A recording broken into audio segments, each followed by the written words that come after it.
morning, everybody. I hope I'm audible to everybody. Are the slides visible?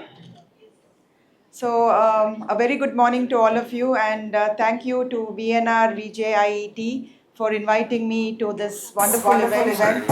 I understand that this platform is an excellent platform for sharing of ideas, for understanding insights from various diverse people across the world, and from learning from each one of the people who have come before us, to be able to take a lot of insights from their journeys, to imbibe into our own journeys and move ahead to accomplish our goals. So I'll start with my own journey. The journey that was quite a difficult, which was filled with lot of challenges and barriers. But I've been able to overcome a lot of them, utilizing certain attributes and traits, which I will share in this story, which to the center. Okay, but I hope I'm not blocking that. Yeah. So yes, the theme for today's TEDx event is Unfold the Untold, and especially for women, their journey to leadership positions. There are a lot of challenges, a lot of barriers, and a lot of that gets hidden. It doesn't get visible to society or to the community, and a lot of that I think I would like to share in my own journey. So I'll be talking to you about women and leadership, which is actually not yet mainstream. I'm sure all of you do know that when we talk about leadership, what comes to mind are usually the iconic male leaders. Very few people actually remember the iconic women leaders. And this is because of centuries of patriarchy, centuries of male domination, centuries of having the gender stereotypes that women cannot be leaders. So I'll try to see how I can correlate that with my own journey. I started off in the 10th grade. My first touch with leadership was becoming one of the vice captains of the houses. I mean, all of you know that when you are in a school, you are categorized into different houses depending on whichever school you are. So when I came to the 10th class, I think that was my first touch with leadership, where I became the vice captain of the house that I belonged to. That was the Red Roses. I studied in St. Anne's School in Secunderabad, and I became the vice captain. And that was my first taste of leading teams, leading people, leading my classmates. Then I came to college, and I was taking part in certain cultural activities. I took a lead in certain areas. But beyond that, it was not too much.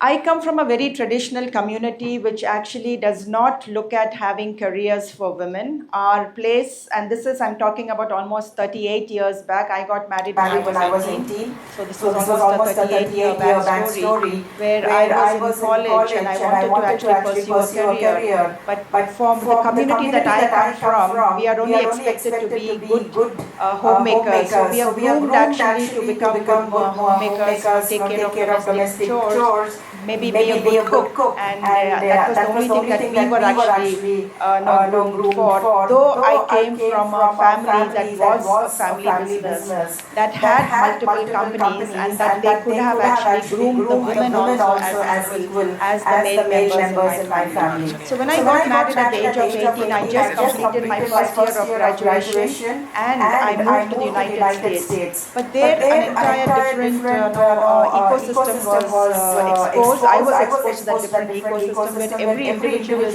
very independent. And I had the opportunity to become a personal assistant to an insurance agent, and I worked with him for quite some time. And that was my first exposure to earning. Until then, I've never actually had to depend on my family members for any financial requirements. But that was the first time where I was at the age of, I think, 19 years, I was able to earn something through my own merit and through my own competency. And that actually stirred something within me, making me feel that one needs to be financially independent all through their lives. So, of course, after that, I had quite a long stint in the US along with my husband. I had my children there. But then I moved back to India, And after moving back to India, one thing that I should continue to say is at that point, I was still not yet completely a graduate. I had just done a few courses in the United States. I did not stay long enough at any one place to complete my degree. And so when I came back to India, I was still not a qualified graduate. I was a mother to two toddlers, but yet I had this passion inside me that I had to be doing something. And so what I did, the next best thing that I could do was actually go back to my grandfather, who actually ran a big enterprise, and ask him for a position in one of his companies. And that's how he made me the executive director at one of the lesser companies that he had in his entire portfolio. He was into cement, he was into ceramic manufacturing, he was into synthetics, he was into refractory manufacturing. All these are very core industries in the building materials domain, but also they are very male dominated. So he didn't want his granddaughter to be sitting in those companies. Rather, he made me the executive director of the financial services company that he had in his portfolio. So I spent almost about 5 years with him under his guidance. Yet I did not play a very significant role. I was just more part of the family there. I was not taking any major decisions. I was guided by my grandfather, but still I was playing a very secondary type of a role, though I had a big designation of an executive director and a managing director. After my grandfather's demise, I then joined my brother, and he had a cement company, and this is again a very male-dominated industry. Very few women. I think there was, apart from me, there was only one more lady in the head office who was in the accounts department, and there was one lady in the factory that was a stenographer. So basically, this is almost about 30 years back, and you should understand that for women in those male-dominated industries, it is very difficult to be able to to work alongside with male members who are not used to working with women, who are not used to understanding how women work and how to be led by them. I spent almost close to 10 years with my brother in that industry, when I then took a break because my children were actually coming into their teenage years, and I needed to be a stay-at-home mother at that point of time. But what happened is, at that point of time, my husband, who runs his own family business called Elico Limited, where I'm presently working, he had invited me to join him, and he said, please don't just waste your time sitting at home and I think you're wasting your time and your brain. You have studied and you can add value, so why don't you start coming? Even if it's for part-time, you can actually come in and help me out. So what my journey began as a part-time, gradually transitioned into a full-time career, and then became overtime, because when I started getting involved in a lot of the industry forums, involved in a lot of networking events, and that's what led me to become the first CII chair for the state of Telangana in 2014. Now, this journey was not easy, because even these industry forums are highly male-dominated. Very few women even come to those networking events. Very few even come into the leadership positions. So when the leadership team were looking at trying to bring in a next leader for that organization, and my name cropped up, it was quite surprising to me itself, because until then I've never had any experience of leading such organizations and forums. But I utilized all the inputs that were available to me all around, and I tried to imbibe them and try to utilize them in my journey for leadership. And those 2 years, I was able to bridge the gap between industry and the government, because we are a forum that tries to be the voice of industry, that tries to convert all the recommendations and suggestions to the government, so that they create better policies for industry to thrive. At that point, I should tell you that until then, the perception that I could actually do something on my own merit was still very low.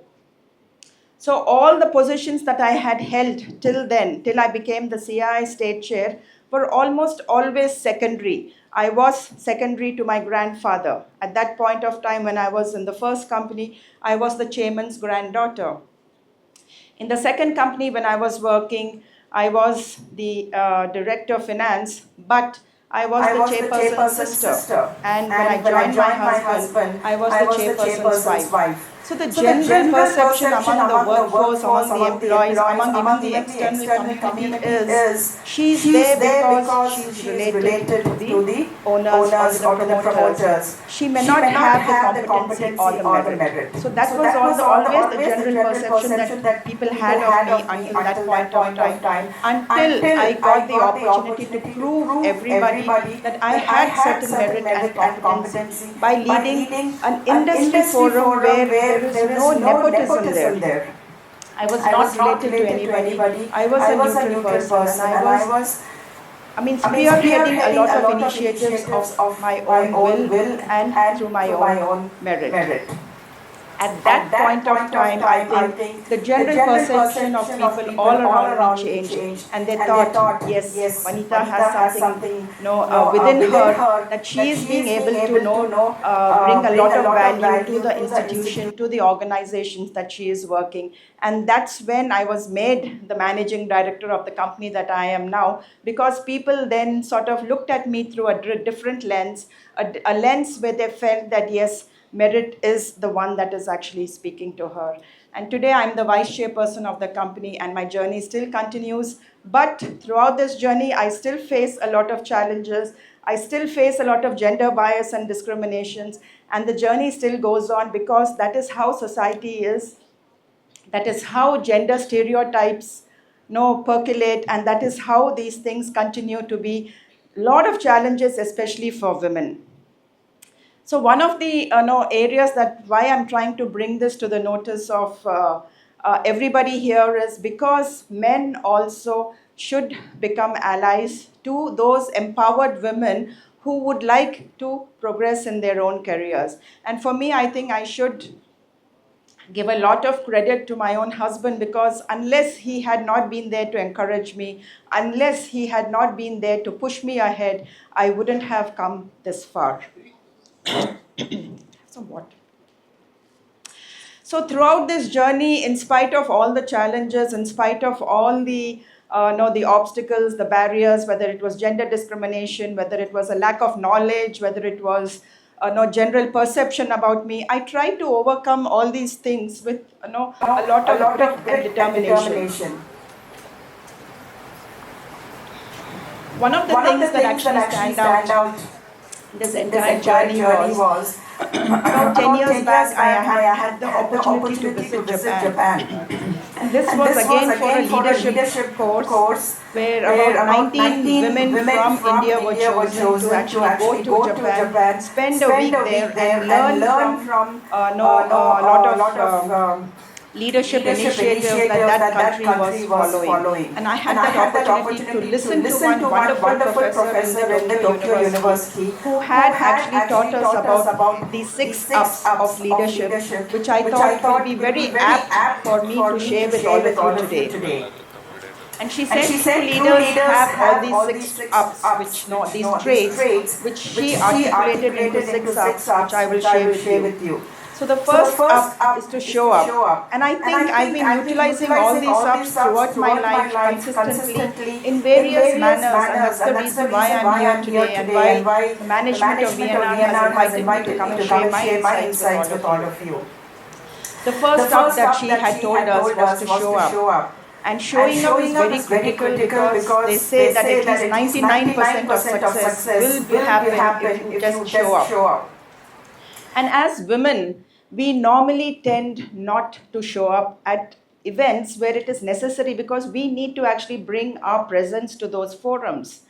And in the past, I remember early in my career, I used to just go to office and go back home. I never had a view of what was happening in society or in the economy. I mean, it didn't bother me because I had other pressing priorities back at home or at work. And so I felt that only these 2 domains was enough for me. But then I realized that unless I start showing up wherever it is required, then only then I will understand what the world is all around me and what is it that I can bring value to those issues that are happening all around me.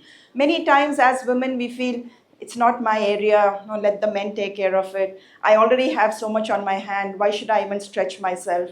But I think that is a wrong way, and I felt that having moved from that mindset of not thinking it's not not my responsibility anymore to actually going and embracing it actually did help me up. So show up is the first up. The second up is speak up. And this is again specifically to women, because we are sort of conditioned right from childhood to be very silent, to be submissive, to be a good girl so that no, you don't upset the boat, you don't rock the boat, to go with the flow. But unless we speak up and unless we bring our perspective to whatever discussion is happening, how will the other side understand what is happening? And you can't blame the men, because if you are asked for your opinion and you still stay quiet, they will never know. And that is what is happening today in the entire world, is because women don't actually speak out when it is necessary. And you cannot blame the majority for doing things in their own way, because they feel that they are doing it for the greater good. And this message is also for men to allow the space for women to speak up. You have to give them the safety, you have to give them the encouragement to speak up, you have to give them the confidence so that they will speak out and they will bring their perspective to the discussion or whatever is happening out there. The third up is to look up. And look up here has two connotations. The first connotation is to look at role models all around you. Yes, role models are fantastic to know, to aspire, but don't ape them.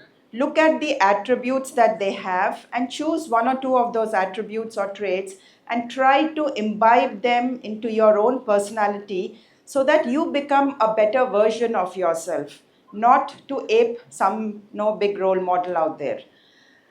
The second connotation of look up also means look at your own career and your own life. Maybe 10 years, 15 years, 20 years down the line, where would you like to be? So whatever you do today should lead you closer to that goal, should lead you to accomplish that goal at a much better speed, a better phase. So these two things, if you look at and you understand, then your life and you're trying to accomplish your life goals will help you that much more easier in accomplishing them.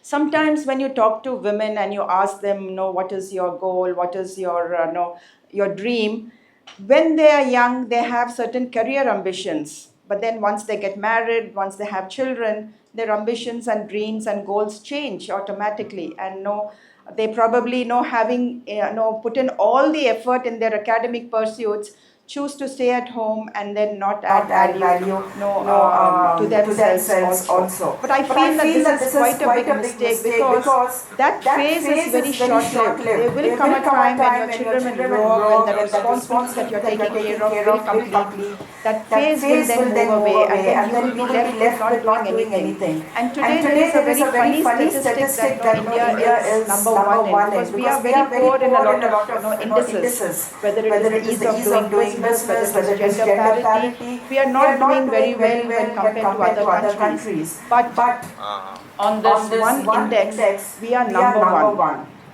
And can you guess what that is? We are the nation which has the highest percentage of overqualified homemakers. And what does that mean? That means that yes, we are encouraging a girl child to study, to get qualified, to get the necessary credentials, but then we are not creating ecosystems for her to pursue her career lifelong. So today you have PhDs, you have scientists, you have engineers, you have doctors, you have lawyers, you have company secretaries, you have chartered accountants who have done extremely well, but the first milestone that they cross, they give up everything and they become homemakers. What does that actually do? That actually does not benefit the nation, because if you are no longer an economic participant to the nation, then our nation will not grow. So we have to understand that every individual That too, if they have been qualified and they have been given the access and the opportunity for academics, that they should become lifelong contributors to the economy and contribute to nation building.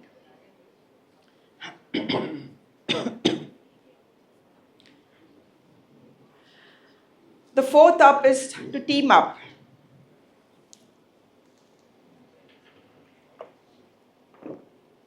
And all of you know, especially people who sit for campus placements, people who go into corporate, know that teaming up is very essential. It is one of the attributes that corporates look at. You have to be a good team player. People who play sports understand it, because unless you're a good team player, your team may not have the chance of winning that particular game. But teaming up is not only in the professional side. Teaming up has to be there in every phase of your life.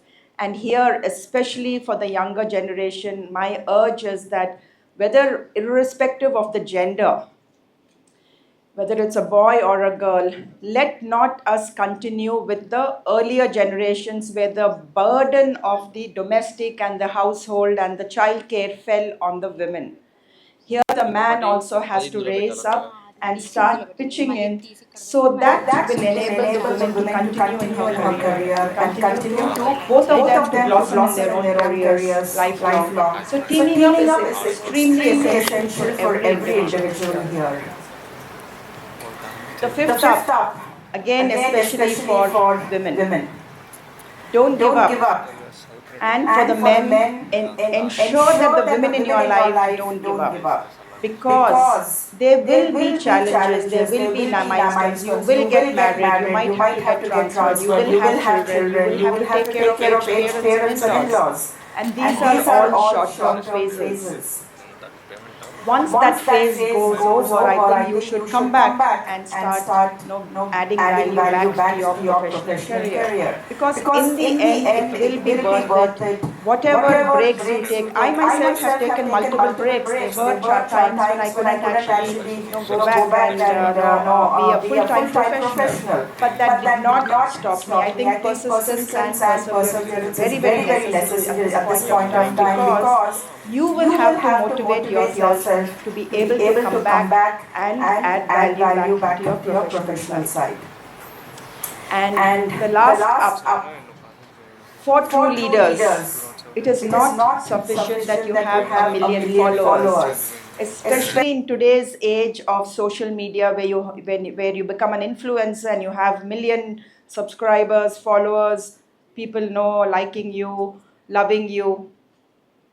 That does not mean that you are a true leader. A true leader is a person who will actually create other leaders behind them. And what should you be doing? Once you come into a position of whatever it was from your earlier self, ensure that you start lifting others up. So lift others up is the last up.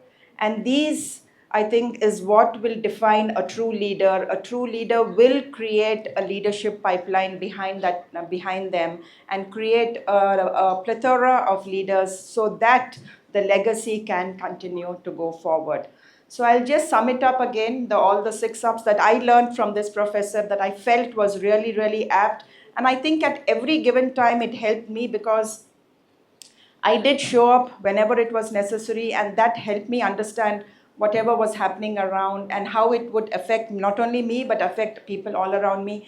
I did look up a lot during my earlier days, and even now I look up at role models. I look at what in future I can do to help people all around me. I do speak out.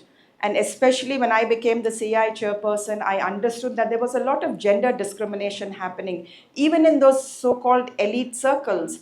And I used my position to start calling out these instances, because if I don't use my position to be able to call out these things, then what is my position worth it? If I'm not able to help another 1 or 2 women behind me, then I'm actually not doing justice to my own role. Team up. Yes, I had to team up extremely, because you do have to go through life with a lot of help, support all around you for you to be able to prioritize and put in more focus on things that work for you. So try to delegate the irrelevant things, the minor details. Like now today, in fact, in India, especially the quintessential women wants to be the best wife, wants to be the best mother, wants to cook for her family every day. So I think we need to come out of that mindset, because we have to create stronger individuals, and if we start giving up our own careers, that will show, I mean, we become role models for the next generation. So we give up and they will start giving up too. And the boys in the family will also think, once we're married, once we have children, my wife has to sit at home. So let's not do that. Let's team up properly.